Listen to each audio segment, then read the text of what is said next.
Founderama live show. All right. On today's episode, we're talking about something very interesting. It is business models and which one is the best for you. And when I say business models, I'm talking about business models for a SaaS based um, product or service, right? So if your startup has SaaS based kind of product or service, a platform, then what are the best business models? Another day, I will do another live episode or a video on business models for other kind of businesses, right? Okay, so let's look at the traditional business models to start with. What are the different kinds of traditional business models? Now, before I do that, let me just give me 1 second.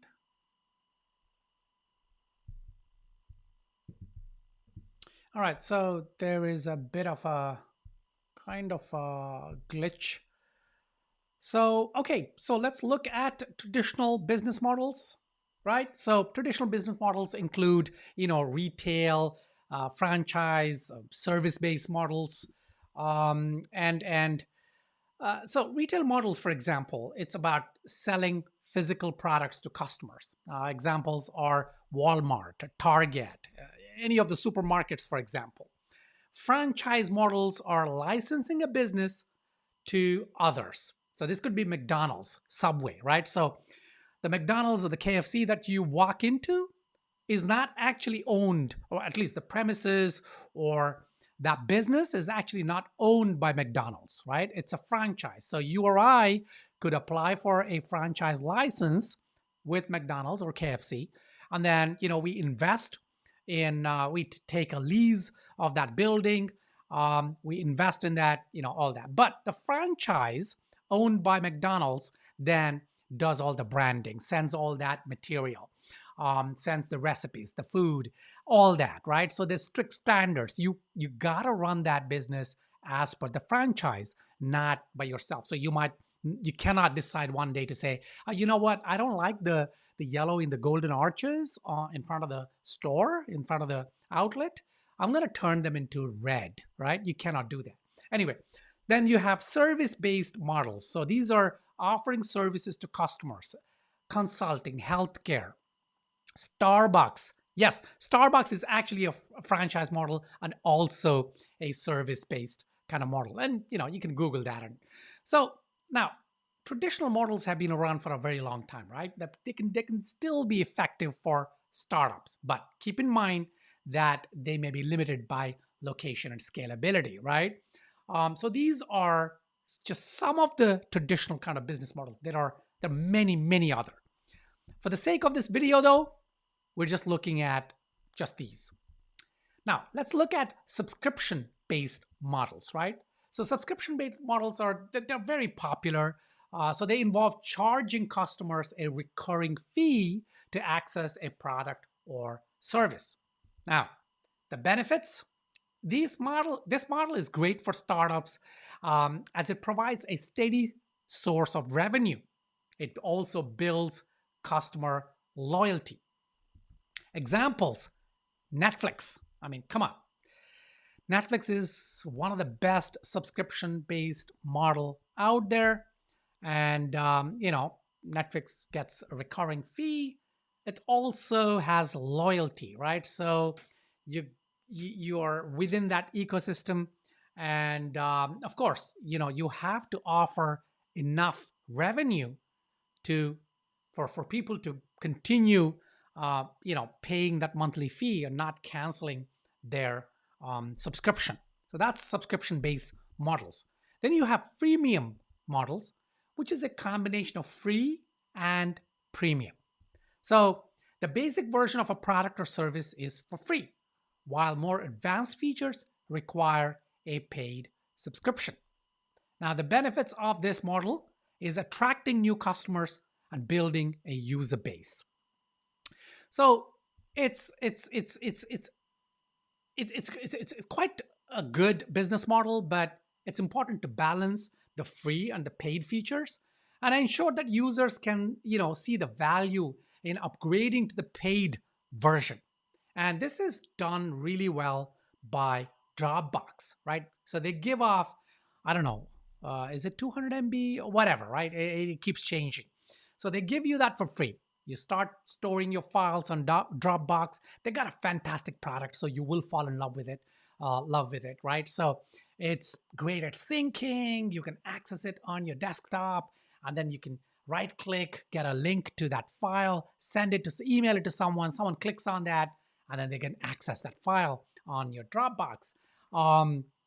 Yeah, and so they've done a great job at that whole model, that platform, the software, the features, and then they give you 200 free. Once you pass that, you need to pay for more storage, and you will be almost a lifetime customer. Trust me, I've had my Dropbox account for forever, and I pay quite a lot, and we have a lot of storage. I think it's like 3 terabyte or something like that. And then I got, of course, our business has, its own professional kind of account, but I have a personal one, which I then share with my family. So all my family members can access that 3 terabytes, um, and they can then put their photos or whatever on, and it is pretty secure. Yes, of course, like everybody else, they have their lapses of securities, but anyway. So that's freemium models, right? Then you have platform models.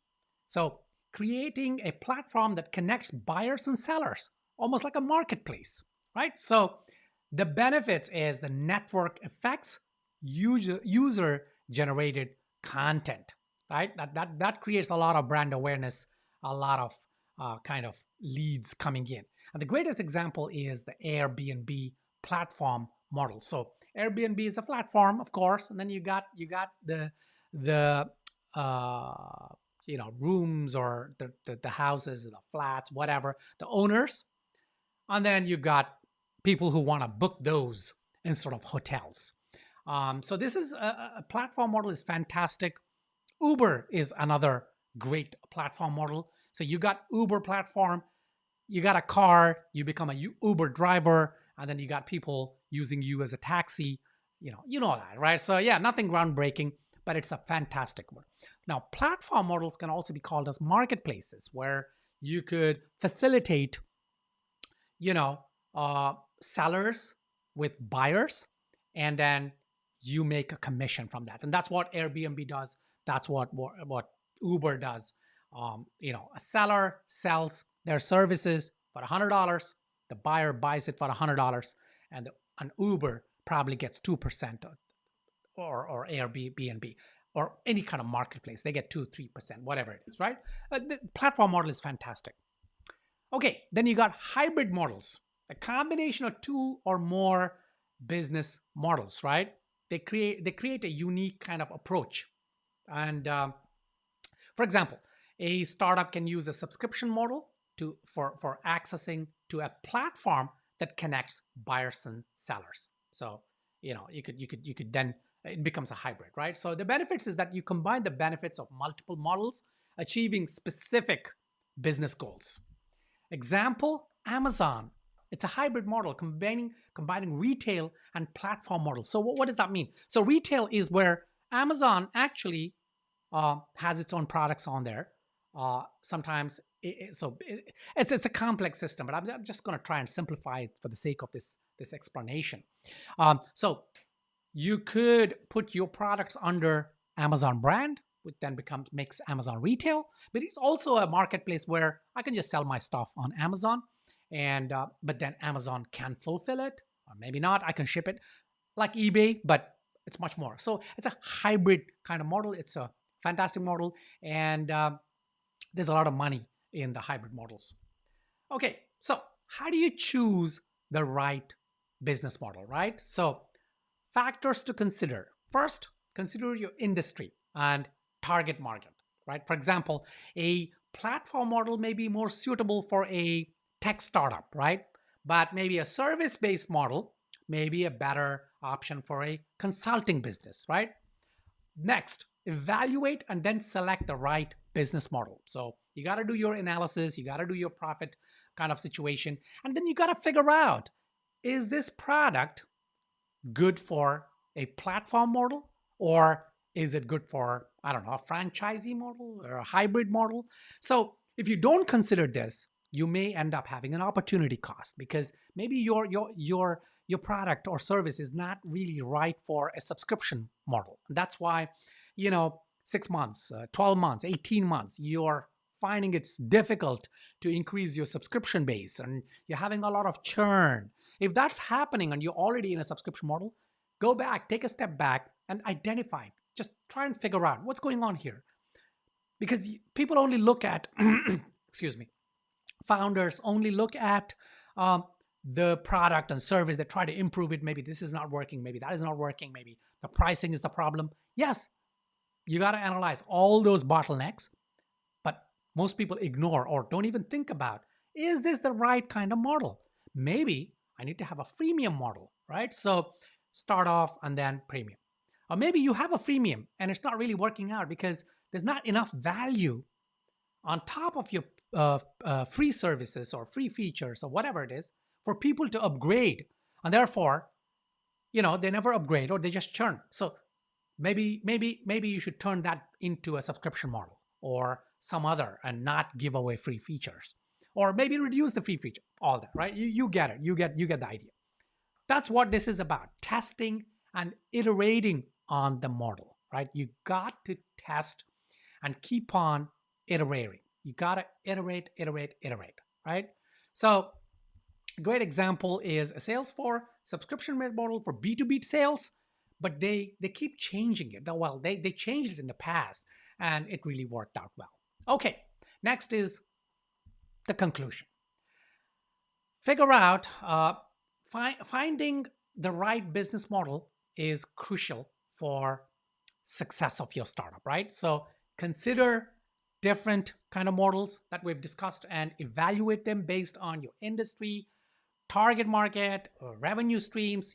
Don't be afraid to experiment with different models until you find one that works best for your startup. Remember to keep testing, iterating, and adapting your model as your startup grows and evolves, right? So that is which business model works best for your startup. I hope you found this useful. If you have any questions about this, just hit me up on LinkedIn. You can just leave a message or a comment, or on Twitter. I can be found on Twitter as Bunigala and LinkedIn as Mash Bunigala, right? Now, remember, a business model is very important, especially if you're seeking funding. It becomes even more important, right? So you got to nail it down and work through. And the business model slide in your pitch deck, that is a critical one, right? So it's not just about, oh, we are a subscription-based model and that's it. No. Go deep into that, analyze it, work it out, figure it out, and all that, right? Okay, so I hope you found this video useful. Till the next one, go forth and prosper. Take care.